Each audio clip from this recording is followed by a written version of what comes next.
রব্বুল আলামিন ৯৮ নম্বর আয়াতে বলেছেন, ইন্নাকুম ওয়া মা তা'বুদুনা মিন দুনিল্লাহি হাসাবু জাহান্নাম আনতুম লাহা ওয়ারিদুন। আল্লাহ রাব্বুল আলামিন বলেন, তোমরা এবং আল্লাহর পরিবর্তে তোমরা যাদের পূজা করো, নাউজুবিল্লাহ, সেগুলো দোজখের ইন্ধন, সেগুলো দোজখের ইন্ধন, তোমরা তাতে প্রবেশ করবে, নাউজুবিল্লাহ। আল্লাহ বলেন, ইন্নাকুম, নিশ্চয়ই তোমরা আল্লাহর পরিবর্তে, ওমা তা'বুদুনা মিন দুনিল্লাহ, তোমরা যাদের পূজা করতে, তোমরা যাদের ইবাদত করতে, হাসাবু জাহান্নাম আনতুম লাহা ওয়ারিদুন। আল্লাহ তাআলা বললেন, তোমরা যাদের পূজা করতে, তোমরা যাদের ইবাদত করতে আমি আল্লাহ ব্যতীত, সেগুলো দোজখের ইন্ধন। নাউযুবিল্লাহ। কারণ দোজখের ইন্ধন কি হবে বলেন তো? আল্লাহ তাআলা বলেন, ইয়া আইয়ুহাল্লাযীনা আমানু কু আনফুসাকুম ওয়া আহলিকুম নারা ওয়াকুদুহান নাসু ওয়াল হিজারা। আল্লাহ বলেন, হে ঈমানদারেরা, তোমরা নিজেরা জাহান্নামের আগুন থেকে বাঁচো। তোমরা নিজেরা, তোমরা এখানে দেখেন কাফেরদেরকে বলে নাই, আগে বলছে আমানু, তোমরা যারা ঈমান এনেছো।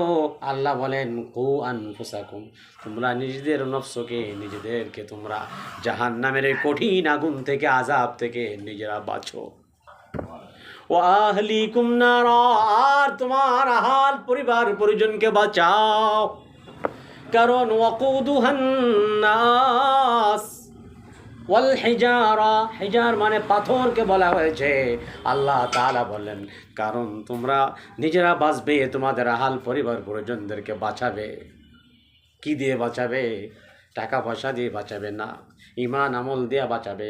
আল্লাহর বিধান, নবীর তরিকা অনুযায়ী তাদেরকে নিজেরা তো বাঁচবেই, জাহান্নামের আগুন থেকে বাঁচার জন্য চেষ্টা করবে। কোরআন হাদিস, কোরআন সুন্নাহ অনুযায়ী জীবন গড়বে।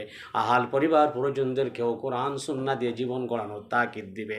তাহলে নিজেও জাহান্নাম থেকে বেঁচে যাব, আহাল পরিবার পরিজনদেরকেও জাহান্নাম থেকে বাঁচানোর জন্য আমিও চেষ্টা করলাম। ঠিক কিনা? আল্লাহ তাআলা জন্য বলেন কু আনফুসাকুম, তোমরা নিজেরা জাহান্নামের আগুন থেকে বাঁচো। ওয়া আহলিকুম নারা, আর আহাল পরিবার পরিজনদেরকে জাহান্নামের আগুন থেকে বাঁচাও। কারণ জেনে নাও, ওয়াকুদুহান নাসু ওয়াল হিজারা, জাহান্নামের লাকড়ি হবে, ইন্ধন হবে মানুষ আর পাথর। নাউযুবিল্লাহ। ওয়াকুদুহান নাসু ওয়াল হিজারা, জাহান্নামের লাকড়ি কাষ্ঠ হবে, ইন্ধন হবে মানুষ এবং পাথর। আল্লাহ তাআলা আমাদেরকে জাহান্নামের আগুন থেকে হেফাজত করে, বলেন আমিন। আল্লাহ তাআলা এখানে বলতেছে, তোমরা এবং আল্লাহর পরিবর্তে তোমরা যাদের পূজা করো, তোমরা যাদের ইবাদত করো, সেগুলো হবে দোজখের ইন্ধন, দোজখের লাকড়ি। নাউযুবিল্লাহ। তাহলে আল্লাহ বলছে ওয়াকুদুহান নাস, অর্থাৎ তারা পূজা করত, মানুষের পূজা করত, মাটির মূর্তির পূজা করত, বৃক্ষ পূজা করত ইত্যাদি। তাহলে এখানে দেখেন মানুষেরও পূজা করত, মানুষকে প্রভু মানত, আবার গাছকে প্রভু মানত। তাহলে ওয়াকুদুহান নাস, হ্যাঁ, আবার এখানে পাথর দিয়ে মূর্তি বানাইতেন।